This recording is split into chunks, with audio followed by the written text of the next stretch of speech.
சட்டமன்ற தேர்தலில் தோல்வியடைந்தாலும் செங்கல்பட்டு அரசு மறுவாழ்வு இல்லத்திற்கு திமுக வேட்பாளர் புதிய ஸ்மார்ட் டிவியை பரிசளித்த சம்பவம் நெகிழ்ச்சியை ஏற்படுத்தியுள்ளது.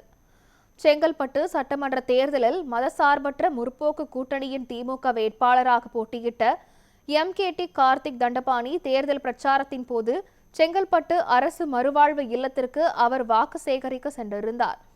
அப்போது அங்கிருந்த முதியவர்களும் ஆதரவற்றோர்களும் அனைவரும் ஒன்றாக அமர்ந்து பார்ப்பதற்கு ஒரு பெரிய டிவி வழங்க வேண்டும் என கோரிக்கை விடுத்தபோது நிச்சயம் செய்து தருவதாக வாக்குறுதி அளித்தார். எதிர்பாராத விதமாக செங்கல்பட்டு தொகுதியில் அவர் தோல்வியடைந்ததாலும் சொன்ன சொல்லை காப்பாற்றும் விதமாக செங்கல்பட்டு அரசு மறுவாழ்வு இல்லத்திற்கு நேரில் சென்று தனது சொந்த செலவில் 65 அங்குல LED ஸ்மார்ட் டிவியை அவர்களுக்கு பரிசாக வழங்கினார். இந்நிகழ்வு நெகிழ்ச்சியை ஏற்படுத்தியுள்ளது.